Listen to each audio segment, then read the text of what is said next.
Everyone, welcome to Rankers foundation. तो हम लोग फिजिक्स पढ़ रहे थे, क्लास 10 का फिजिक्स पढ़ रहे थे, पर क्लास 10 में जो फिजिक्स की बातें हैं उसे समझने की भी कोशिश कर रहे थे और हम समझते समझते कई कंसेप्चुअल कंसेप्ट तक पहुँचे थे।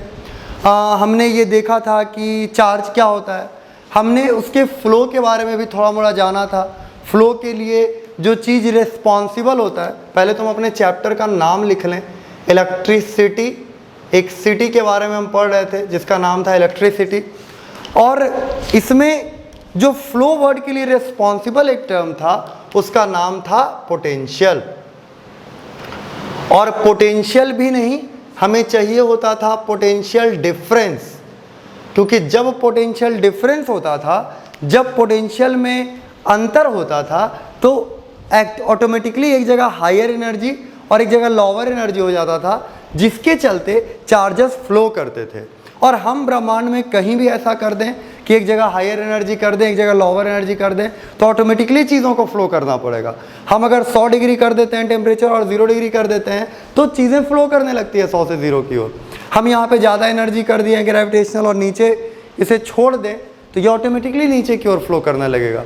तो जहाँ कहीं भी हम चीज़ों में हायर और लोअर कर देते हैं वहाँ फ्लो बन ही जाता है, और यही काम हमने यहाँ चार्ज के साथ करा। हमने एक जगह को हायर कर दिया, जाहिर सी बात है हायर पोटेंशियल कर दिया, और एक जगह को लोअर पोटेंशियल कर दिया, और एक फ्लो बना हायर से लोअर की ओर। तो हमने इस पर चर्चा करा था, हमने इनके बीच के रिलेशंस को भी देखे थे, हम करंट तक पहुंच गए थे। पर क्योंकि चीज़ें इतनी आसानी से ख़त्म नहीं होती, हम इन्हें एक बार और इस पर देखेंगे कि और क्या क्या कंसेप्ट्स हैं जिन्हें हम छोड़ रहे हैं या जिन्हें हम मिस कर रहे हैं। तो देखिए, ब्रह्मांड में अगर मैं कह दूं कि यहाँ पे हायर एनर्जी है और मैं कह दूं कि यहाँ पे लोअर एनर्जी है, मैं आपसे पूछूं कि बताइए किसी चीज़ का फ्लो कहाँ से कहाँ होगा, H से L होगा कि L से H होगा? तो एनर्जी अगर मैंने दे रखा है, मैंने एनर्जी की अगर बात कर रखी है, तो आप गारंटीड माने कि हायर से लोअर एनर्जी ही फ्लो होगा। कभी ऐसा नहीं हुआ है कि कोई चीज़ लोअर से हायर फ्लो कर जाए, हमेशा हायर टू लोअर फ्लो होता है, हमेशा हायर एनर्जी से लोअर एनर्जी फ्लो होता है। तो क्या हम ऐसा कह सकते हैं कि हर चीज़ हायर पोटेंशियल से लोअर पोटेंशियल फ्लो करता है? क्या एनर्जी और पोटेंशियल के कंसेप्ट्स इतने सिमिलर हैं कि हम जो बातें एनर्जी के लिए कर रहे थे, जो बातें एनर्जी के लिए हम करते हैं, वो हम पोटेंशियल के लिए भी यूज़ कर सकते हैं? क्या ऐसा हो सकता है? तो इन्हीं बातों पे आज हमारी चर्चा होगी। तो देखिए, मान लीजिए कि मैंने फिर से एक चार्ज लिया, जिस चार्ज को हम ला रहे थे नानी घर दादी घर पहुंचा रहे थे, तो वो चार्ज जो बहुत खड़ूस चार्ज है, जो बहुत तंग करता है लोगों को, वो चार्ज वहाँ पे है, और ये उसका रीजन है कि भाई यहाँ तक तंग करता है, इसके बाहर तंग नहीं करता है। और इसके बाहर हमने एक नन्हा मुन्ना बालक चार्ज यहाँ पे रख रखा है।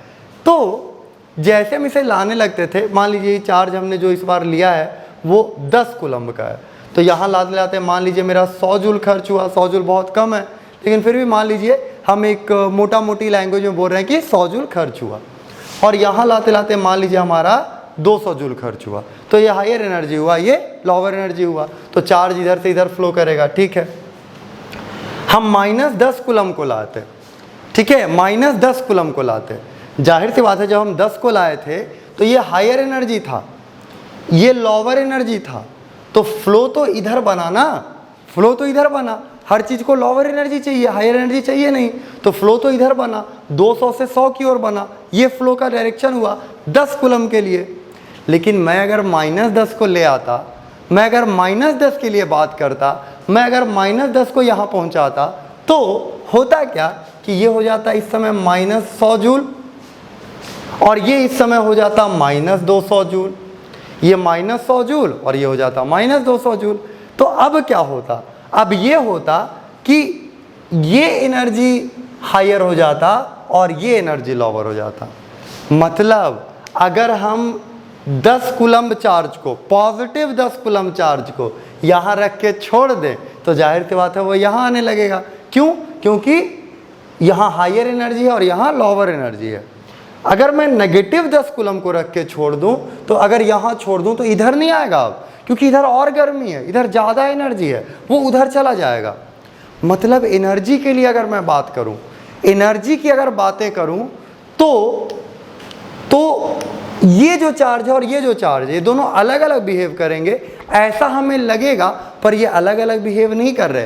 ये हमेशा हायर एनर्जी से लोअर एनर्जी की ओर जा रहे हैं, ये हमेशा हायर टू लोअर फ्लो कर रहे हैं। तो ये हमें लग रहा है कि देखो एक इधर आ रहा है एक उधर जा रहा है, पर एक्चुअली दोनों के काम करने का तरीका सेम है, क्योंकि दोनों हायर से लोअर जा रहे हैं। बस ये अलग बात है कि एक का लोअर इस तरफ है और एक का लोअर उस तरफ है। तो एक इधर आ रहा है रिपेल हो रहा है, और एक उधर जा रहा है अट्रैक्ट हो रहा है। ये सारी बातें हमने देखी थी, और ये सारी बातें हर चीज़ों के लिए सत्य है। ये हमारे लिए भी सत्य है, ये चार्ज के लिए भी सत्य है, ये इस ऑब्जेक्ट के लिए भी सत्य है, हर चीज़ के लिए सत्य है। हर चीज़ का यही सच है कि हायर एनर्जी से लोअर एनर्जी फ्लो करेगा। तो हमें तो सच को पढ़ना पड़ेगा ना। तो हम अगर मान के चलें कि पॉजिटिव चार्ज को अगर हम यहाँ रख के छोड़ें तो वो इधर आएगा, और अगर नेगेटिव चार्ज को यहाँ रख के छोड़ें तो उधर जाएगा। ये हम जानते हैं, ये हम समझ गए। ये सच तो कभी बदलने वाला है नहीं। और ये जो सच है, जो एनर्जी का सच है, वो ज़्यादा बड़ा सच है, क्योंकि चीज़ें एनर्जी जानती हैं, चीज़ों को एनर्जी के बारे में पता है। जब लोग एनर्जी के बारे में नहीं भी पढ़ रहे होते हैं तो भी बोल देते हैं कि एनर्जी मेरा थोड़ा लो है, आज मेरा एनर्जी हाई है। तो एनर्जी के बारे में सबको पता है, सबको उसकी जानकारी है, अच्छी खासी जानकारी है। तो एनर्जी का जो कंसेप्ट है वो ज़्यादा सच है। पर हमारा काम एनर्जी से नहीं चल रहा था। एनर्जी से साइंटिफिक पढ़ाई करना या साइंस का जो कंसेप्ट है या साइंस की जो बारीकियां हैं उन्हें देखना उतना आसान नहीं था। तो हमने नया कंसेप्ट बनाया, किसका? पोटेंशियल का। लेकिन ये कंसेप्ट सबको नहीं पता, ये हमने बनाया है ताकि हम आसानी से पढ़ सकें। पर मेन कंसेप्ट तो एनर्जी का है, जो पूरा ब्रह्मांड जानता है, जो भगवान जानते हैं, जो दुनिया जानती है, वो तो एनर्जी का कंसेप्ट है। तो हमें पोटेंशियल के कंसेप्ट को इससे मिलाना होगा और देखना होगा कि हमने जो बनाया, हमने एनर्जी से पोटेंशियल, एनर्जी से जो पोटेंशियल बनाया उसमें क्या क्या अंतर आया। एक बात हम जानते हैं कि पॉजिटिव चार्ज इधर आएगा और नेगेटिव चार्ज उधर जाएगा, ठीक है। अब देखिए मैं क्या करता हूँ, मैं इन दोनों पॉइंट्स का पोटेंशियल निकालता हूँ। तो 10 कूलम चार्ज को जब हम लाए तो यहाँ का एनर्जी कितना था? 100। यहाँ का एनर्जी कितना था? 200। तो एनर्जी का बात करें तो ये हायर एनर्जी, लोअर एनर्जी हम कई बार पढ़ चुके हैं। पर अगर मैं पोटेंशियल की बात करूँ, चलिए 10 से डिवाइड कर देते हैं, तो इसका पोटेंशियल हो जाएगा 10 वोल्ट। अगर मैं पोटेंशियल की बात करूँ तो इसका पोटेंशियल हो जाएगा 20 वोल्ट। तो यहाँ का पोटेंशियल हो गया 10 वोल्ट, यहाँ का पोटेंशियल हो गया 20 वोल्ट। किस चार्ज के लिए? पॉजिटिव चार्ज के लिए। पॉजिटिव चार्ज को जब हम लाएं और इस पॉइंट का पोटेंशियल निकालें तो ये हो गया 10 वोल्ट और ये हो गया 20 वोल्ट।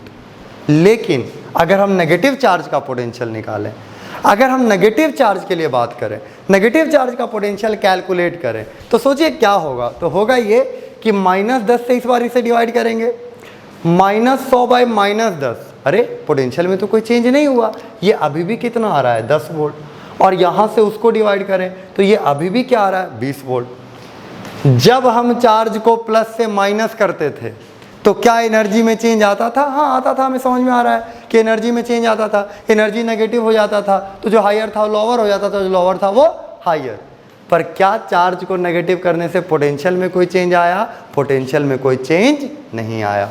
पोटेंशियल वैसे का वैसा रहा। मतलब मैं चाहे कैसा भी चार्ज लाऊं, मैं चाहे किसी भी तरह का चार्ज लाऊं, इस पॉइंट का पोटेंशियल हमेशा 10 वोल्ट होगा और इस पॉइंट का पोटेंशियल हमेशा 20 वोल्ट होगा, चाहे मैं कुछ भी कर दूं। मैं चाहे कैसा भी चार्ज ले आऊं, मैं चाहे कितना भी बड़ा चार्ज ले आऊं, मैं चाहे कितना भी छोटा चार्ज ले आऊं, मैं चाहे कितना भी पॉजिटिव चार्ज ले आऊं, मैं चाहे कितना भी नेगेटिव चार्ज ले आऊं, मैं जैसा भी चार्ज ले आऊं, इस पॉइंट का पोटेंशियल कभी चेंज नहीं होने वाला, वो हमेशा 10 वोल्ट रहेगा। और इस पॉइंट का पोटेंशियल कभी चेंज नहीं होने वाला, वो हमेशा 20 वोल्ट रहेगा। मतलब जब हम चार्जेस को चेंज करते हैं तो एनर्जीज तो बदल जाती हैं पर पोटेंशियल कभी बदलता नहीं है। और पोटेंशियल अगर बदलता नहीं है, इसलिए तो हम पोटेंशियल को पढ़ रहे हैं कि भाई अगर एनर्जी पढ़ते तो हमारा दिमाग खराब होता, हम चार्ज चेंज करते वहाँ सब चेंज हो जाता, तो फिर हमें दोबारा कैलकुलेट करना पड़ता, दिन भर इसी में लगे रह जाते हैं हम। पर पोटेंशियल क्योंकि कांस्टेंट हमने बनाया ही ऐसा है कि कभी वो बदले नहीं, कभी बदले नहीं, ठीक है। तो इसलिए पोटेंशियल के कंसेप्ट को हम पढ़ते हैं और पोटेंशियल का कंसेप्ट इसलिए आसान करता है। तो अब देखिए, अब जो हम सच की बात करें, हमने सच की बात से शुरुआत की थी, आज हम सच का सामना कर रहे हैं। तो अगर हम पॉजिटिव के लिए बात करें, पोटेंशियल चेंज नहीं हुआ, नेगेटिव के लिए बात करें तो भी पोटेंशियल उतना ही, पोटेंशियल में कोई चेंज नहीं है। पर देखिए, पॉजिटिव और नेगेटिव का जो पोटेंशियल उसमें कोई चेंज नहीं है, पर दोनों का सच तो अलग अलग है ना। ये पॉइंट का पोटेंशियल मैं यहाँ बना रहा हूँ, अब ये पॉइंट का पोटेंशियल 20 वोल्ट है और इस पॉइंट का पोटेंशियल मान लीजिए 10 वोल्ट है। और ये किसी भी चार्ज के लिए है, मैं कैसा भी चार्ज लाऊं यही पोटेंशियल होने वाला है। इस पॉइंट का हमेशा 20 रहने वाला है, इस पॉइंट का हमेशा 10 रहने वाला है, और मैंने इसका फोटो यहां बना दिया फिलहाल। अगर अब इसमें हम देखें तो पोटेंशियल तो कभी चेंज नहीं होगा, पर सच तो चेंज होगा। तो सच क्या है? सच ये है कि अगर मैं पॉजिटिव चार्ज को यहां रखूं, अगर मैं पॉजिटिव चार्ज को यहां रखूं या यहां रखूं, तो पॉजिटिव चार्ज इधर आएगा। लेकिन अगर किसी नेगेटिव चार्ज को मैं इधर रखूं तो क्या वो इधर आएगा? नहीं, वो उधर जाएगा। मैं पॉजिटिव चार्ज को अगर यहां रखूं तो वो इधर आएगा, यहां से यहां, ठीक है। लेकिन अगर ये मैंने सच, ये सच था, ये कभी बदलने वाला नहीं है, ये किसी के लिए बदलने वाला नहीं है। पोटेंशियल का जो हमने पढ़ा वो भी बदलने वाला नहीं है, और जो हमने सच पढ़ा है कि कौन किधर जाएगा वो कभी बदलने वाला नहीं है। तो आप देखिए, पॉजिटिव के लिए इधर आएगा और नेगेटिव चार्ज उधर जाएगा। तो सोचिए, ये 10 था, ये 20, तो आगे तो पोटेंशियल और बढ़ने वाला है ना। तो ध्यान रखें, आप याद रखें, आपको याद ना रखना पड़े इसलिए मैंने इतना समझाया है, पर आप ये चाहें तो याद भी रखें कि पॉजिटिव चार्ज हमेशा फ्लो करता है हायर से लोअर पोटेंशियल। पॉजिटिव जो चार्जेस होते हैं वो हायर से लोअर पोटेंशियल फ्लो करते हैं, और जो नेगेटिव चार्ज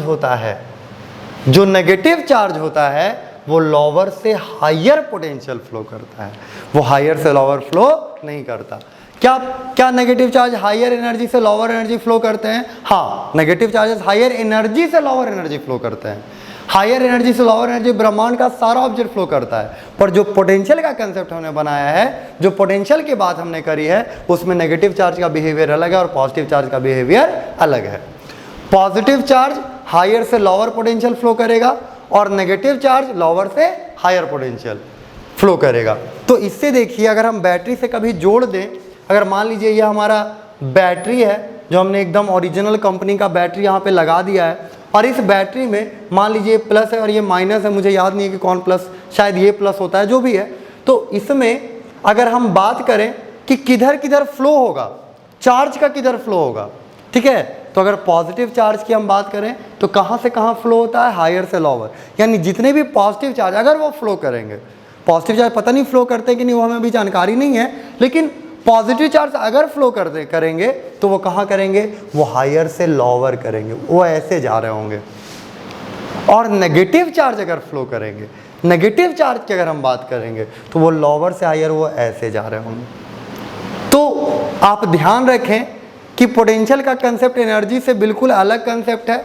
ये हमने अपनी सुविधा के लिए बनाया है, ये हमने इसलिए बनाया है कि हम आसानी से चीज़ों को पढ़ सकें। पर आपको ये बात याद रखनी चाहिए, बस इसी बात को बताने के लिए मैंने आपको थोड़ा समझाया, और आप लोगों में से सारे लोगों को समझ में भी आया होगा, क्योंकि बात बहुत ज़्यादा बड़ी नहीं है, हम कई दिनों से इस पर बात कर रहे हैं।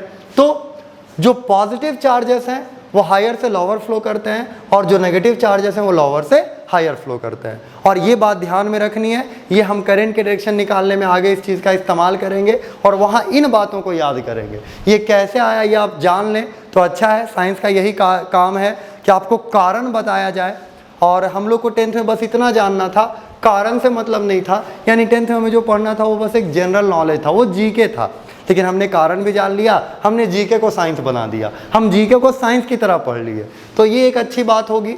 तो पॉजिटिव चार्जेस याद रखें हायर से लोअर पोटेंशियल फ्लो करता है, नेगेटिव चार्जेस लोअर से हायर पोटेंशियल फ्लो करता है। क्या मैं यहाँ एनर्जी कह रहा हूँ? नहीं, मैं यहाँ एनर्जी नहीं कह रहा हूँ, मैं सिर्फ पोटेंशियल की बात कर रहा हूँ। हम उस चीज़ की बात कर रहे हैं, हम उस पोटेंशियल की बात कर रहे हैं जो फ्लो के लिए रेस्पॉन्सिबल है, जो इलेक्ट्रिसिटी के लिए रेस्पॉन्सिबल है, जो इलेक्ट्रिक करंट के लिए रेस्पॉन्सिबल है। और फिर हमने इसमें ढेर सारी बातें करी थी, हमने इसमें बहुत कुछ देखा था। तो हमने पोटेंशियल पे कंसेप्चुअल जानकारी हासिल की। हमने ये देखा कि अगर कोई पॉजिटिव चार्ज है तो वो हमेशा हायर से लोअर पोटेंशियल फ्लो करेगा, पर अगर कोई नेगेटिव चार्ज है तो हमेशा lower to higher potential flow करेगा। एनर्जी के लिए ऐसा नहीं था, एनर्जी में सारी चीज़ें हायर टू लोअर करती हैं, पर पोटेंशियल का कंसेप्ट हमने जो बनाया है उसमें पॉजिटिव और नेगेटिव चार्जेस के लिए थोड़ा सा अलग है। और positive charge higher to lower potential flow करेगा और negative charge lower to higher potential flow करेगा। ये बातें सर्किट डायग्राम बनाते वक्त, इलेक्ट्रिसिटी का डायरेक्शन फाइंड करते वक्त हमें हमारे काम आएंगी। तो चलिए अब हम जर्नी को वहाँ लेके चलते हैं जहाँ से जिन कहानियों से हमने शुरुआत करी थी। तो सबसे पहले जो हमने पढ़ा था नाम था ओम्स लॉ। ओम नाम के एक साइंटिस्ट थे, वो रिसर्च कर रहे थे कि मैं वोल्टेज अगर बढ़ाऊँ, मैं वोल्टेज को अगर इधर उधर करूँ तो उसका असर करंट पे क्या पड़ेगा। तो उन्हें बड़ा सिंपल सा एक लॉ मिला कि V is proportional to I, V is proportional to I। Ohm's law actually में एक लिमिटिंग लॉ है। लिमिटिंग लॉ का मतलब ये है कि आप I में चेंजेस देख रहे हैं, आप I में चेंजेस देख रहे हैं, V में कोई चेंज आप नहीं देख रहे हैं। मतलब V में चेंज आप करेंगे, I में चेंज होगा। इसका कहने का मतलब अगर और आसानी से कहें तो ये कह सकते हैं कि मैं V बढ़ा दूंगा तो I तो बढ़ जाएगा, लेकिन मैं I अगर बढ़ाऊं तो V कैसे बढ़ाऊंगा। I बढ़ाने से, करंट बढ़ाने से V थोड़ी बढ़ जाएगा। करंट बढ़ाने के लिए मुझे V बढ़ाना होगा, तो मुझे हमेशा V को चेंज करना होगा और I को देखना होगा। तो ऐसे लॉ को जो एक तरफ से लागू होते हैं उन्हें लिमिटिंग लॉज कहा जाता है। तो ये एक लिमिटिंग लॉ है। और फिर हमने देखा था कि इसे प्रोपोर्शनैलिटी को इक्वालिटी में चेंज करने के लिए इसे हम एक कांस्टेंट से मल्टीप्लाई करते हैं और वो कांस्टेंट का नाम होता है रेजिस्टेंस। रेजिस्टेंस हमने इसलिए कहा क्योंकि जिस कांस्टेंट से हम मल्टीप्लाई कर रहे हैं वो कांस्टेंट हम उधर भी मल्टीप्लाई कर सकते थे और इधर भी मल्टीप्लाई कर सकते थे, पर हमने चुना कि हम ऐसे कांस्टेंट से मल्टीप्लाई करेंगे जो करंट के खिलाफ होगा। देखिए इस R को उधर ले जाएंगे तो करंट के इन्वर्स में होगा, करंट के इन्वर्सली प्रोपोर्शनल होगा। यानी कि हम जो कांस्टेंट चुन रहे हैं वो करंट के साथ नहीं है, करंट के खिलाफ है, करंट के रुकावट की बात कर रही है। इसलिए हमने इसका नाम रखा रेजिस्टेंस। रेजिस्टेंस मतलब होता है रोकना, रुकावट करना, किसी चीज़ को स्टॉप कर देना, वो एक तरह का रेजिस्टेंस कहलाएगा। तो हमने पढ़ा V is equal to RI। क्या हम उधर भी कांस्टेंट गुना कर सकते थे? बिल्कुल कर सकते थे, हमने किया भी था। और उसका नाम क्या आया था? VG is equal to I था। और इस G का नाम था कंडक्टेंस, कि करंट कितना अब कंडक्ट हो रहा है, करंट अब कितना फ्लो कर रहा है। तो ये G हमें फ्लो के बारे में बताएगा, ये R हमें रुकावट के बारे में। और इन दोनों में अगर रिलेशन ढूंढना चाहें, मान लीजिए आप R निकाल लेते हैं, आपने पढ़ाई करी, आप R निकालने में माहिर हैं, आप रेजिस्टेंस कैलकुलेट कर लेते हैं, पर आपने G के बारे में कुछ नहीं सुना है। और एक दिन आपको R पता चला कि 10 है, तो G कैसे निकलेगा? तो 1/10 कर दीजिएगा, क्योंकि दोनों उल्टा पुल्टा होगा एक दूसरे का। तो V is equal to RI, VG is equal to I भी हो सकता था, पर हम केवल इसे मान के पढ़ेंगे और इसे ही मान करके चलेंगे। यहाँ जो रेजिस्टेंस आया था, इसका जो यूनिट था वो हमने जाना था कि ये ओम है, इन्हीं के नाम पे ओम, जॉर्ज साइमन ओम के नाम पे इसे ओम रखा गया है। और इसका सिंबल कुछ इस तरह से है। अगर हम कंडक्टेंस की बात करें तो इसका यूनिट होता है ओम इनवर्स, या फिर आप इसे उल्टा लिख दें महो, और या इसका साइन अगर बनाना चाहें तो आप ऐसे भी बना सकते हैं और आप ऐसे भी बना सकते हैं, ये आपकी मर्जी है, आप जैसे चाहें। कई लोगों को लगा कि महो क्या होता है, तो चलो ओम इनवर्स लिख लो। कई लोगों को लगा कि इसको उल्टा कर दिया तो देखिए ऐसा बन गया, तो उल्टा है एक दूसरे का, ये बात आपको ध्यान रखनी है और ऐसे आपको ये चीज़ें याद रखनी है। तो हमने ओम्स लॉ देखा था, एक सवाल भी करा था छोटा मोटा, है ना। हमने एक दो सवाल भी करे थे। एक तो सवाल बहुत आसान होते हैं कि V is equal to RI में कभी V और R दे देंगे, I पूछ देंगे, कभी R और I दे देंगे और V पूछ देंगे, कभी V और I दे देंगे, R पूछ देंगे। तो ऐसे सवाल बनते रहते हैं। और फिर कुछ सवाल होते हैं, जैसे कि इस पर ज़्यादातर जो सवाल आए हैं हमारे 10th में वो बहुत ही ज़्यादा आसान आए हैं। कभी कभी इसे बहुत लॉन्ग आंसर फॉर्म में पूछा गया, मतलब लॉन्ग क्वेश्चन फॉर्म में कहिए आप। क्योंकि एक सवाल मुझे याद आ रहा है आज से 1-2 साल पहले ही, कि एक लड़का है, उसका नाम भी दे रखा है, उसने एक्सपेरिमेंट करा तो जब उसने वोल्टेज 5 वोल्ट दिया तो 1 एम्पियर करंट उसे दिखाई दिया। जब उसने वोल्टेज 10 वोल्ट किया तो उसने 2 एम्पियर करंट डिटेक्ट किया। जब उसने वोल्टेज 15 वोल्ट किया तो 3 एम्पियर करंट। जब उसने वोल्टेज 25 वोल्ट किया तो 5 एम्पियर करंट डिटेक्ट किया। तो क्या उसका जो एक्सपेरिमेंट है वो ओम्स लॉ को वेरीफाई कर रहा है? और इसमें बड़े बड़े वर्ड डाल देंगे, वो बहुत ऊंचे ऊंचे वर्ड, जैसे कि वोल्टेज को नापने के लिए हम जिस इंस्ट्रूमेंट का यूज़ करते हैं उसका नाम है वोल्ट मीटर। कौन सा बड़ा भारी बात है, मीटर मतलब नापना, वोल्ट मतलब वोल्टेज, तो वोल्टेज को नापने वाला चीज़ कहला जाएगा वोल्ट मीटर। एम्पियर को नापना है, करंट का मतलब एम्पियर, तो इसको बोलते हैं एम्पियरोमीटर, नहीं एमीटर। एमीटर, तो एमीटर एम्पियर को नापने वाला मीटर, एम्पियर मीटर, एमीटर हो गया। तो एमीटर होता है करंट को नापने का इंस्ट्रूमेंट, तो वोल्ट मीटर होता है वोल्टेज को नापने का इंस्ट्रूमेंट। तो ये बात जो मैंने लिखी, उन्होंने बहुत घुमा फिरा के लिख रखा था, और मतलब कि ऐसे पूछ रखा था कि एक लड़का है, उसने करंट नापा, उसका जो वोल्ट मीटर का जो रीडिंग था वो 5 वोल्ट था, तो एमीटर का रीडिंग 1 एम्पियर था। 10 वोल्ट जब वोल्ट मीटर का रीडिंग था तो 2 एम्पियर एमीटर का रीडिंग था। ऐसे करके बहुत लंबा चौड़ा लिख रखा था। और करना क्या था, प्रूफ करना था कि ओम्स लॉ होता है। तो कैसे पता चलेगा, तो देखिए मैं इसे इस पहले केस को V = RI में रखता हूँ। तो देखिए हाँ, इस क्वेश्चन को बना के हमें पता चलेगा कि ये आधा पेज में लिखा हुआ क्वेश्चन था, पर ये क्वेश्चन को हम लोग कहते हैं कि खोदा पहाड़ निकला कुछ नहीं, क्योंकि चूहिया भी निकलती है तो हमें लगता है कि चलो कुछ तो है, खोदा पहाड़ निकला कुछ नहीं टाइप से ये सब क्वेश्चन है। V = RI में रखते हैं, तो 5 = वोल्ट वगैरह मैं नहीं लिख रहा, 5 = R तो है और I 1 है, तो R = कितना आया 5। फिर हम यहाँ से निकालेंगे फिर से, तो R कितना आएगा 5।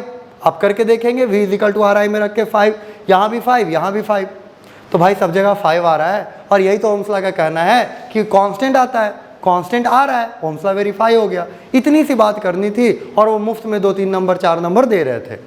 तो ऐसे क्वेश्चंस आते हैं, बड़े इजी क्वेश्चंस आते हैं जो कि हम लोग बहुत आराम से बना सकते हैं। कुछ अच्छे सवाल भी हम इस पर करेंगे धीरे धीरे समय के साथ, है ना।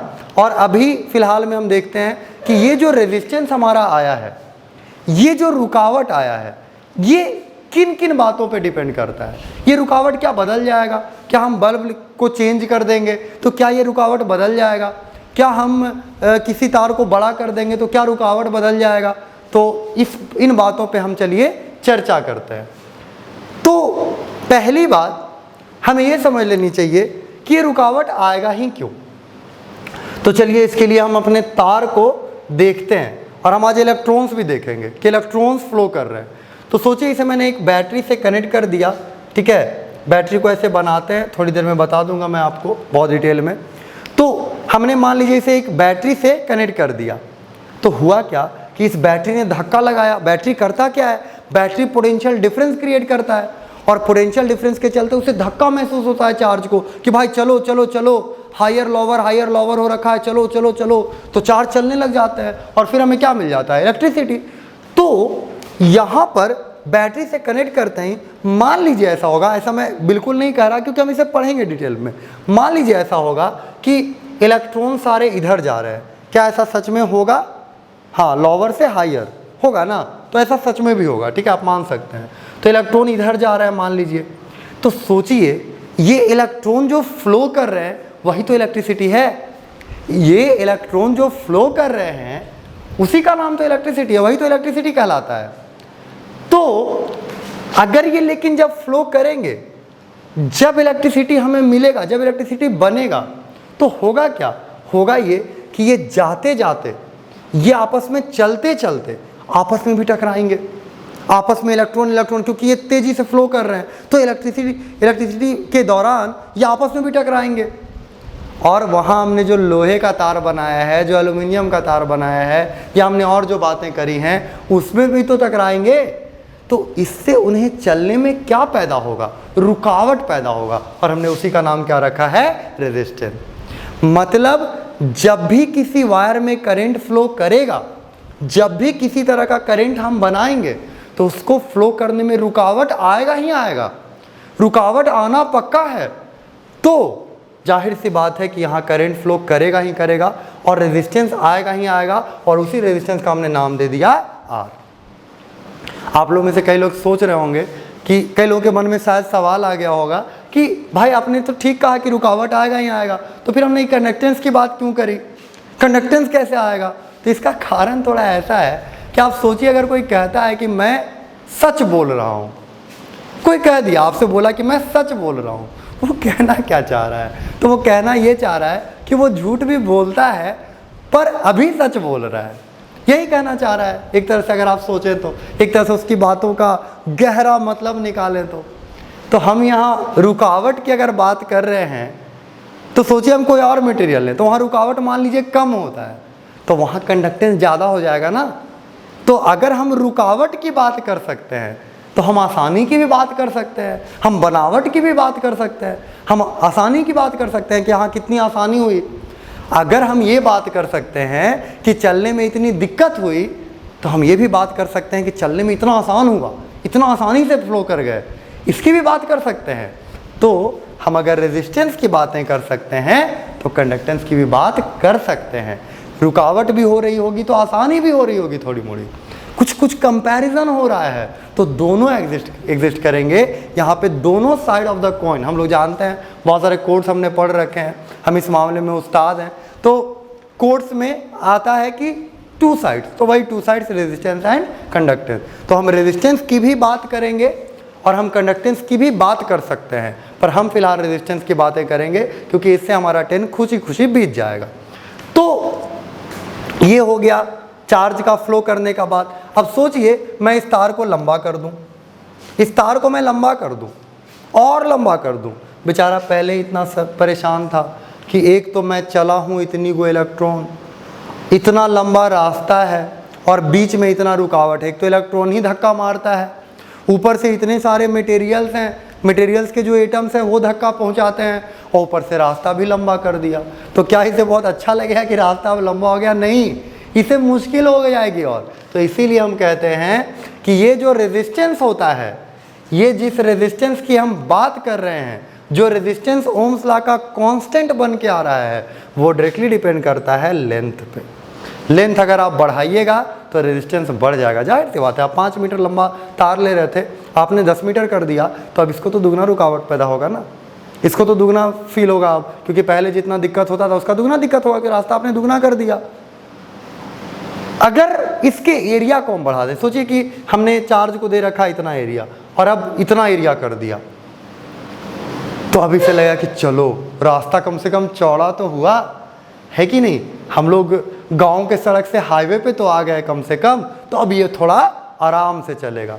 तो ये जो एरिया है, ये जो रेजिस्टेंस है, वो एरिया के होता है इन्वर्सली प्रोपोर्शनल। तो हमारा जो रेजिस्टेंस है, जिस रेजिस्टेंस को हम पढ़ने वाले हैं, जिस रेजिस्टेंस की हम बात करने वाले हैं, जैसे जैसे चैप्टर बीतते जाएगा और इंटरेस्टिंग और प्रैक्टिकल और अच्छा होते जाएगा। तो आप ध्यान रखें कि चैप्टर में थोड़ा घुलना मिलना है, हमें इसके क्वेश्चंस करने हैं और इनके बारे में थोड़ा सोचना है, तो हमें फिजिक्स की वो बातें आ जाएंगी जो हमें पहले से नहीं पता थी। ठीक है, तो आर अगर जिस रेजिस्टेंस की हम बात करें, अगर हम लेंथ बढ़ा देते हैं तो रेजिस्टेंस भी बढ़ जाएगा, और अगर हम एरिया बढ़ा देते हैं तो रेजिस्टेंस घट जाएगा, कम रुकावट होगा। और एरिया अगर घटा देते हैं, हम पतला कर देते हैं, हम गांव से एकदम पगडंडी ले लेते हैं सीधा, तो जाहिर सी बात है बोले है कि भाई यार रास्ता तो अब इतना, एक तो इतना रुकावट है, ऊपर से रास्ता भी आपने पतला कर दिया, तो अब तो मुझे और दिक्कत आएगी। तो एरिया बढ़ाने से रेजिस्टेंस घट जाता है, एरिया बढ़ाने से रेजिस्टेंस घट जाता है, एरिया घटाने से रेजिस्टेंस बढ़ जाता है। तो ये डिपेंडेंसी है रेजिस्टेंस का एरिया और लेंथ पे। क्या रेजिस्टेंस किन्हीं और बातों पे भी निर्भर करता है? बिल्कुल करता है, जैसे कि टेम्परेचर पे। सोचिए टेम्परेचर पे कैसे करेगा, आप अपने से सोच के बताइए कि टेम्परेचर अगर मैं बढ़ा दूं, तो जो रेजिस्टेंस है वो बढ़ जाएगा कि घट जाएगा टेम्परेचर बढ़ाने से। और इसे जानिए कि रुकावट हो रहा है। आप इस चीज़ को इमेजिन करिए कि इसे रुकावट हो क्यों रहा है। अगर आप ये सोच पाएंगे तो आप ये बता पाएंगे कंफर्म कि एरिया टेम्परेचर बढ़ने से रेजिस्टेंस बढ़ेगा कि घटेगा। तो चलिए सोचते हैं इस पर, रेजिस्टेंस हो क्यों रहा है? क्योंकि चार्ज जा रहा है, चार्ज मूव कर रहा है, आपस में टकरा रहा है, और आपस में टकरा रहा है तो फिर मटेरियल से भी टकरा रहा है और इसके चलते उसे रुकावट पैदा हो रही है। लेकिन सोचिए मैं टेम्परेचर को बढ़ा दूं तो और तेज़ी से चलना चाहेगा, अब तो और एनर्जी मिल गया, और तेज़ी से चलना चाहेगा, और टकराएगा, और रुकावट पैदा होगा। तो जाहिर सी बात है टेम्परेचर पे भी ये डिपेंड करता है। पर हम यहाँ डायरेक्टली नहीं लिख सकते, क्योंकि ऐसा नहीं है कि टेम्परेचर को आप दुगना करेंगे तो रेजिस्टेंस दुगना हो ही जाएगा, ऐसा कोई ज़रूरी नहीं है। तो हम टेम्परेचर आमतौर पे कांस्टेंट के लिए पढ़ते हैं, इसीलिए इसके ये में लिखा गया था कि यार कांस्टेंट टेम्परेचर। मैंने जब ओम्स लॉ बोला था पिछले क्लास में तो आपने ध्यान दिया होगा कि मैंने बोला था कांस्टेंट टेम्परेचर। उसका कारण बस इतना है कि टेम्परेचर हम चेंज करने वाले नहीं हैं। पर क्या रेजिस्टेंस टेम्परेचर पर डिपेंड ही नहीं करता है? करता है, इसीलिए कांस्टेंट टेम्परेचर वहाँ बोला हुआ है। टेम्परेचर पर डिपेंड करता है इसलिए वहाँ कांस्टेंट टेम्परेचर बोल रखा है। और कांस्टेंट टेम्परेचर बोलने का मकसद बस उतना ही है कि टेम्परेचर पर डिपेंड करता है। तो ये सारी बातें हैं, टेम्परेचर की बातें हैं। क्या और भी किसी चीज़ पे डिपेंड करता है टेम्परेचर के अलावा? तो ये और भी चीज़ों पे डिपेंड करता है, पर हम उसे देखने नहीं वाले। मैथमेटिकली ये इन्हीं दोनों चीज़ों पे डिपेंड करता है, तो हम इसकी ज़्यादा बातें करेंगे, हम इसको ज़्यादा अच्छे से समझेंगे और इस पे थोड़ा रिसर्च करने का कोशिश करेंगे। तो हमने V = RI देखा, और RI में जो R था वो भी किसी चीज़ों पे डिपेंड करता है, हमने उसके बारे में देखा और हमें दो चीज़ें मिली। एक तो मिला R is proportional to L और एक मिला R is inversely proportional to area. ये लेंथ किस चीज़ का है? जिस मटेरियल का या जिस चीज़ का हम रेजिस्टेंस नापना चाह रहे हैं, जिसके रेजिस्टेंस में हमारा इंटरेस्ट है, उसका लेंथ है, ये उसका लेंथ है। और ये एरिया किस चीज़ का है? ये एरिया वो एरिया है जिसमें चार्जेस फ्लो कर रहे हैं। तो सोचिए, मान लीजिए कि मेरे पास ऐसा तार है, ये गोल मटोल है, मैं इस तार को चाहूँ तो ऐसे काट लूँ, मैं इस तार को चाहूँ ऐसे काट लूँ, पर सोचिए चार्ज फ्लो किस एरिया में कर रहा है? क्या इस वाले एरिया में कर रहा है, क्या इस वाले एरिया में कर रहा है, या इस वाले एरिया में कर रहा है? तो चार्ज इस एरिया में कर रहा है फ्लो। तो इसीलिए इस एरिया का पूरा नाम होता है। नाम अगर पूरा जानना पड़े तो बिल्कुल जानना चाहिए, क्योंकि नाम से चीज़ें समझ में आती हैं। इसका पूरा नाम है area of cross section. Area of cross section, ये नाम तो बड़ा अजीब है। क्या है इसका मतलब भाई? तो एरिया तो हमें समझ में आ रहा है, ऑफ हमें समझ में आ रहा है, ये दोनों थोड़ा मोड़ा अंग्रेजी है, हमारा छोटा दिमाग इसे समझ ले रहा है। क्रॉस सेक्शन क्या होता है? तो क्रॉस सोचिए कब होता है? जब चीज़ ऐसे हो और मैं ऐसे ही जा रहा हूँ, क्या ये क्रॉस है? ये तार ऐसा है, मैं ऐसे ही चला गया, क्या ये क्रॉस है? लेकिन सोचिए मैं ऐसे आया तो क्रॉस हो गया ना। तो क्रॉस सेक्शन मतलब बिल्कुल परपेंडिकुलर पे काटिए। किसी तार का जो लेंथ है उसके परपेंडिकुलर अगर हम कट करें, उसके परपेंडिकुलर सेक्शन करें, सेक्शन मतलब बांटना, तो अगर हम क्रॉस सेक्शन करें तब हमें जो एरिया मिलेगा उसे हम कहते हैं एरिया ऑफ क्रॉस सेक्शन। और यहाँ किसी भी एरिया की बात नहीं हो रही है, कोई भी एरिया यहाँ पे नहीं लिख देना है, यहाँ पे वो वाला एरिया लिखना है जो क्रॉस सेक्शन का एरिया है। और क्रॉस सेक्शन मतलब तार को ऐसे काटिए। सोचिए हम तार ही ऐसा बना दें कि इस तरह से अगर हम बना दें अपने तार को, क्यों नहीं बना सकते हैं? बिल्कुल बना सकते हैं, इस तरह का तार भी बना सकते हैं। तो आपका एरिया ऑफ क्रॉस सेक्शन ये हो जाएगा। हम स्क्वायर वाला भी तार इतना स्टाइल भी मार दिए तो स्क्वायर तो बना ही सकते थे, लेकिन इस तरह का तार भी बना सकते थे, तो ये एरिया ऑफ क्रॉस सेक्शन ये हो जाएगा। आम तौर पे इतना स्टाइल हम नहीं मारते हैं, हम ज़्यादातर सर्कुलर वायर से काम चलाते हैं, तो हमारा जो क्रॉस सेक्शन होगा वो आमतौर पे स्क्वायर होगा, ये सर्किल होगा। पर कभी कभी स्क्वायर क्वेश्चन में, स्टाइल क्वेश्चन में मारा जाता है, तो वहाँ कभी हेक्सागोन कर दिया, कभी इक्विलेटरल ट्रायंगल कर दिया, कभी स्क्वायर कर दिया, तो इन सब का एरिया निकालने हमें आता है और हम बड़ी आराम से फिर कैलकुलेट करके वहाँ पुट कर देंगे। पर ध्यान रखना है, वहाँ जो एरिया है वो एरिया है क्रॉस सेक्शन का, वो परपेंडिकुलर सेक्शन का एरिया है। अब चलिए इन दोनों को कंबाइन करते हैं और हमें फिर से कुछ इंटरेस्टिंग मिलेगा। R proportional to L by A, और ये हो जाएगा R बराबर, जानते हैं प्रोपोर्शनलिटी इक्वालिटी वाली बातें हैं ना, R बराबर रो L बाई A। ये जो रो आया, रो RHO लिखते हैं इसे, रो मतलब R थोड़ा मतलब बोलना है अच्छे से, मतलब थोड़ा दम लगना चाहिए R बोलने में, रो, ठीक है। तो ये RHO रो है, रो L बाई A है। इस रो को कहा जाता है, यहाँ जो हमने कांस्टेंट मल्टीप्लाई किया, इस रो को कहा जाता है रेजिस्टिविटी। इस रो को क्या कहा जाता है? रेजिस्टिविटी। तो हमने पहले पढ़ा था रेजिस्टेंस, और अब जो एक कांस्टेंट आया उसे हम कह रहे हैं रेजिस्टिविटी, क्योंकि ये हमें रेजिस्टेंस के बारे में बताएगा, तो हम इसे कहेंगे रेजिस्टिविटी। अब आप देखिए, मैंने इस कांस्टेंट को सामने सामने रखा है, R पे ये डायरेक्टली डिपेंड कर रहा है, इसलिए मैंने इसे रेजिस्टिविटी कहा। सोचिए मैं कांस्टेंट को उधर गुना करता, R के खिलाफ चला जाता, वो रेजिस्टेंस के खिलाफ चला जाता, तो उसको हम कहते कंडक्टिविटी। जैसे कंडक्टेंस हुआ करता था ना, जैसे रेजिस्टेंस हुआ करता था तो हुआ रेजिस्टिविटी, उसी तरह कंडक्टेंस भी तो होता था, तो उसे हम क्या कहेंगे? कंडक्टिविटी। तो वो उसको सिग्मा लिखेंगे, ठीक है, ऐसे। ये सब नाम आपको ज़्यादा याद रखने की ज़रूरत नहीं है, इनफैक्ट याद रखना ही नहीं है, बस मैं बता दे रहा हूँ कि कभी आपको कोई किताब में मिल जाए या कभी कोई बता दे तो आपको ये ना लगे कि हाँ मुझे कम पढ़ाया गया था, मुझे पढ़ाया नहीं गया था। चीज़ें जाननी चाहिए, और जो बच्चे खासतौर पे NTSC वगैरह एग्ज़ाम देते हैं उन्हें ये कभी कभी काम आ जाता है, तो हमें चीज़ों को जानना चाहिए। तो रेजिस्टिविटी हम लाए, हमने इसका नाम रेजिस्टिविटी क्यों रखा? क्योंकि रेजिस्टेंस पे डायरेक्टली डिपेंड कर रहा है, रेजिस्टेंस के सामने सामने है, रेजिस्टेंस के सामने इसका भी घर है, जाहिर सी बात है। कंडक्टिविटी करते तो रेजिस्टेंस के खिलाफ घर होता उसका, तो हम उसे कंडक्टिविटी कह देते, दूसरा कांस्टेंट जो हम करते। तो ये हुआ रेजिस्टिविटी। अब देखिए, मैंने आपसे अभी कहा कि ये जो रेजिस्टिविटी है ये हमें रेजिस्टेंस के बारे में बताता है। तो भाई रेजिस्टेंस खुद भी तो रेजिस्टेंस के बारे में बता सकता है, रेजिस्टेंस खुद भी रेजिस्टेंस की जानकारी दे सकता है, तो फिर हम ये नया चीज़ क्यों ले आए कि रेजिस्टिविटी एक नया चीज़ ले आए? तो ध्यान से सुनिएगा दोनों के बीच का अंतर। रेजिस्टेंस और रेजिस्टिविटी में क्या डिफरेंस है, क्यों हम रेजिस्टिविटी पढ़ रहे हैं, क्यों हम रेजिस्टेंस पढ़ रहे हैं, ये अंतर समझिएगा। सोचिए, मैंने एक तार लिया इतना लंबा, मैं इस तार को दुगना कर दूं, क्या इसका रेजिस्टेंस वही रहा? नहीं, रेजिस्टेंस वही नहीं रहा, रेजिस्टेंस तो दुगना हो गया। तार को जब मैंने इतना छोटा रखा था, तार को जब मैंने जरा सा लिया था, तो उसका रेजिस्टेंस कम था।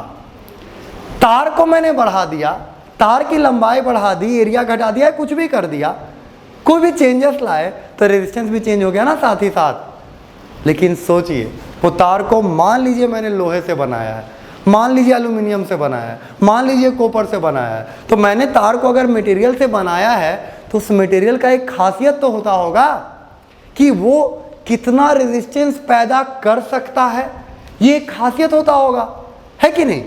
तार का रेजिस्टेंस हम चेंज कर दें, लोहा का तार और चांदी का तार, सिल्वर वायर आप जानते होंगे कि सबसे अच्छा कंडक्टर माना जाता है। जो महंगे वायरिंग्स होते हैं, जो महंगे स्विच होते हैं, महंगे प्लग्स होते हैं, उसमें सिल्वर के वायर लगे होते हैं, क्योंकि वो सबसे बढ़िया कंडक्टर है, सबसे अच्छे से उसमें करंट फ्लो होता है, उसमें करंट को कोई रुकावट ज़्यादा फील नहीं होता है। तो मैं एक लोहा का तार ले लूँ और मैं एक सिल्वर का वायर ले लूँ, तो मैं ये पूछूँ कि किसका रेजिस्टेंस ज़्यादा है? ध्यान से सुनिएगा मेरा सवाल।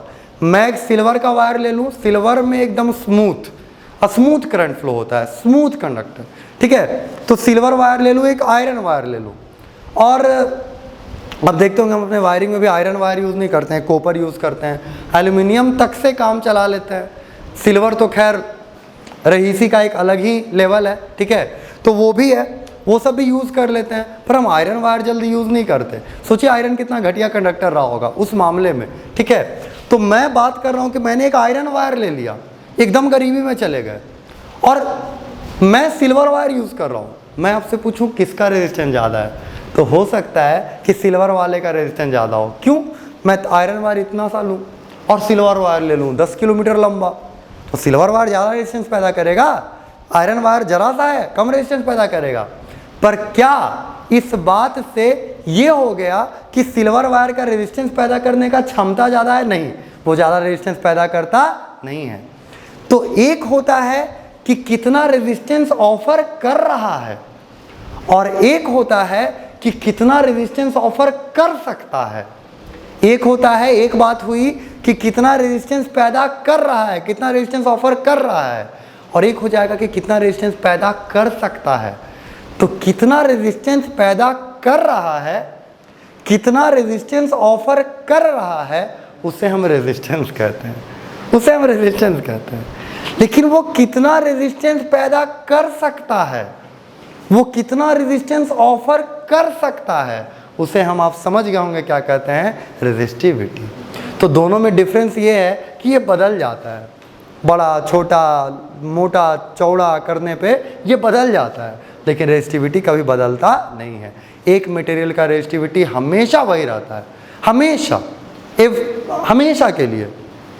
लेकिन रेजिस्टेंस आप आराम से बदल सकते हैं। आपको बढ़ाना है तार को लंबा कर दीजिए, आपको घटाना है तार को छोटा कर दीजिए, आपको बढ़ाना है तार को पतला कर दीजिए, आपको घटाना है तार को मोटा कर दीजिए, रेजिस्टेंस चेंज हो जाएगा। पर आप लंबा करें, बड़ा करें, जैसे करें, जो भी चीज़ कर दें, उसका रेजिस्टेंस पैदा करने का क्षमता तो वही रह जाएगा।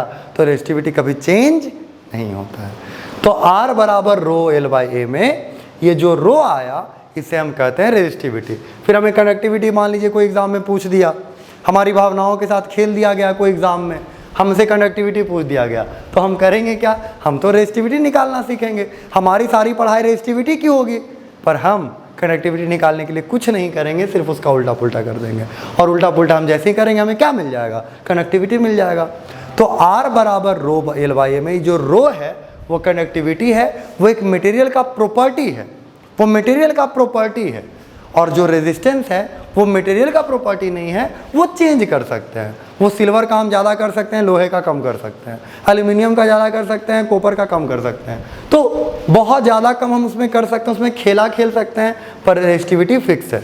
तो मुझे रेजिस्टिविटी ऐसे तो किसी चीज़ का उतना याद नहीं है, तो ये आपके बुक में टेबल वगैरह में लिखा रहता है, तो आप वहाँ से रेफ़र कर लें, क्योंकि जीके की बातें हैं, जानकारी की बातें हैं, आप चाहें तो उसे रेफ़र कर लें, अपने किताबों में लिखा होता है, ये कांस्टेंट होता है। पर रेजिस्टेंस हमें कैलकुलेट करना होता है, और रेजिस्टेंस कैलकुलेट करने के हमने दो तरीके देखे हैं। एक तो हमने देखा V = RI, वहाँ से हम रेजिस्टेंस कैलकुलेट कर सकते हैं, और एक हमने देखा R बराबर रो L बाई A, हम चाहें तो यहाँ से भी रेजिस्टेंस कैलकुलेट कर सकते हैं। और ये दो तरीके हैं, दो ही तरीके हैं। तो कभी हमसे रेजिस्टेंस अगर पूछा जाए, कभी हमसे रेजिस्टेंस कैलकुलेट करने को कहा जाए, तो हम इन दोनों में से कोई एक लगाएंगे और हमारा आंसर आ जाएगा। हम चुन लेंगे कि ये लग सकता है, कि ये लग सकता है, जो नहीं लग सकता उसे हटा देंगे, अपने आप बच जाएगा जो लग सकता है। तो इस तरह से रेजिस्टेंस पे हमने बातें करी, रेजिस्टेंस पे हमने काम करा। तो चलिए इस पे कुछ सवाल करते हैं और देखते हैं कि ये कैसे हमारे कंसेप्ट्स को स्ट्रॉन्ग करता है। चलिए, हमने जो नया कंसेप्ट सीखा कि रेजिस्टिविटी या रेजिस्टेंस पे और जो लेंथ और एरिया पे, उस पर कुछ क्वेश्चंस कर लेते हैं। जैसे फॉर एग्जांपल सबसे पहला सवाल जो इसमें निकल के आता है, और इसमें बहुत सारे लोग गलती करते हैं जब वो क्वेश्चन को ध्यान से नहीं पढ़ते हैं, तो वो ये है कि एक वायर को 5 गुना बड़ा कर दिया गया, एक वायर को 5 गुना बड़ा कर दिया गया, और उसके एरिया को 3 गुना कम कर दिया गया। एक वायर को 5 गुना बड़ा कर दिया गया और उसके एरिया को 3 गुना कम कर दिया गया, उसका रेजिस्टिविटी का क्या होगा, what will happen to its resistivity. तो कई लोग क्या करते हैं कि अच्छा R बराबर रो L बाई A, तो अच्छा लेंथ को 5 गुना बड़ा कर दिया गया, तो डायरेक्टली डिपेंड करता है, 5 गुना हो गया, और एरिया को 3 गुना छोटा कर दिया गया, तो एरिया कम करने से भी तो रेजिस्टेंस बढ़ता है, तो यानी रेजिस्टेंस 3 गुना और बढ़ जाएगा, तो ये हो जाएगा 15 गुना। ओहो, यानी रेजिस्टेंस क्या होगा, 15 गुना बढ़ जाएगा। कई लोग तो इसे बहुत अच्छे से लिखते हैं, वो क्या लिखेंगे, केस 1। केस 1 है जब लेंथ L है और एरिया A है, और वो बहुत अच्छे से इसे लिखते हैं कि let the resistivity of the wire be rho, let its original resistance be R, let the length of the wire be L and let its area of cross section be A। ऐसे करके वो पूरा लिखते हैं। Then in second case, तो length क्या हुआ, 5 गुना बढ़ गया, ये पहले हमने r निकाला वो रो l बाई आया। सेकेंड केस में जो हम r2 निकालेंगे तो वो तो रो ही रहा, लेंथ हो गया 5l और एरिया हो गया a/3, तो ये 3 क्या हो जाएगा, ऊपर चला जाएगा। और देखिए इसको डिवाइड करेंगे तो ये रो कट जाएगा, l कट जाएगा, a कट जाएगा, तो बचेगा क्या, r1/r2 इज इक्वल टू 1/15, यानी 15 गुना बढ़ गया। ऐसा हमें समझ में आया। 1/15 देख के आप ये ना समझे कि घट गया। देखिए r1 1 है और r2 15 है, मतलब कि r2 बढ़ गया, ऐसा वो निकालते हैं। पर भाई क्वेश्चन में मैंने रेजिस्टेंस नहीं बोला था, मैंने रेजिस्टिविटी कहा था। क्या लेंथ को 5 गुना करने से और एरिया को 3 गुना घटाने से रेजिस्टिविटी पे कोई असर होगा? भाई रेजिस्टिविटी तो कभी बदलता ही नहीं है। और आप मेरा भरोसा मानिए, जब ये क्लास में दिया जाता है और जब इसे चुपके से लिख करके कहीं रख दिया जाता है तो ज़्यादातर लोग क्वेश्चन ना पढ़ के वो अभी सीखे रहते हैं और उन्हें एकदम अप्लाई करने की मची रहती है, तो वो तुरंत इसे अप्लाई कर देते हैं और वो आंसर गलत ले आते हैं। और पहला ऑप्शन यही होता है कि 15 टाइम्स, और बहेलिया आता है, जाल बिछाता है, दाना डालता है और जाल में बच्चे फंस जाते हैं। तो करना ये है कि वो देख लेना है कि वहाँ रेजिस्टिविटी पूछ रहा है कि रेजिस्टेंस पूछ रहा है, और रेजिस्टिविटी अगर पूछ रहा है तो नो चेंज आंसर होगा, और रेजिस्टेंस अगर पूछ रहा है तो उसका आंसर 15 गुना हो जाएगा इस क्वेश्चन के लिए। तो हमने जो सॉल्व करा वो हमने सॉल्व कर लिया, पर ये जो आंसर हम लाए 2 तरीके से लाए, आपने देखा। एक तो हमने डायरेक्ट मन में कर लिया कि अच्छा रेजिस्टेंस 5 गुना बढ़ गया, सॉरी लेंथ 5 गुना बढ़ गया तो रेजिस्टेंस 5 गुना बढ़ जाएगा, 5। एरिया 3 गुना घट गया, एरिया हमने पतला कर दिया रास्ते को, ओहो, इसका मतलब रेजिस्टेंस भी है वो 3 गुना और बढ़ जाएगा, क्योंकि रास्ते को पतला करेंगे तो रेजिस्टेंस तो और बढ़ेगा ना, तो 3 गुना और बढ़ जाएगा, यानी 15 गुना बढ़ जाएगा। पर वो बातें भाई साहब रेजिस्टेंस की थी, रेजिस्टेंस 15 गुना चेंज होगा, रेजिस्टिविटी पे कोई असर नहीं होगा। तो हम जो आंसर लाए, हम जो साफ सुथरा लिख के जो आंसर लाए, वो आंसर था रेजिस्टेंस का, ना कि रेजिस्टिविटी का। कभी कभी क्वेश्चन होता है, कभी कभी तो इस पर कुछ क्वेश्चन न्यूमेरिकल्स के होते हैं, वो सीधे ये होते हैं कि वो रो दे देते हैं, रो मटेरियल्स के होते हैं लगभग 10⁻⁸ के ऑर्डर में, तो वो रो दे देंगे, वो लेंथ दे देंगे सेंटीमीटर में, और एरिया या रेडियस दे देंगे मिलीमीटर स्क्वायर में। तो आपको बहुत चेंज करना पड़ता है। तो इस तरह के सवाल हम करेंगे किसी दिन, है ना। तो आज आपको फिर से असाइनमेंट जो मिलेगा उसे अच्छे से बनाना है, असाइनमेंट की सारी चीज़ों का ध्यान रखना है, और इसमें फिर हम और कुछ क्वेश्चन करेंगे आपके असाइनमेंट बनाने के बाद, कि हमें पता चल जाए कि एक बार हम कितना सीखे तो हम कुछ अलग अलग टाइप के क्वेश्चन कर सकें। तो चलिए इसमें हम आगे की जर्नी जारी रखेंगे। आज के लिए बस इतना ही, बाकी बातें अगले दिन।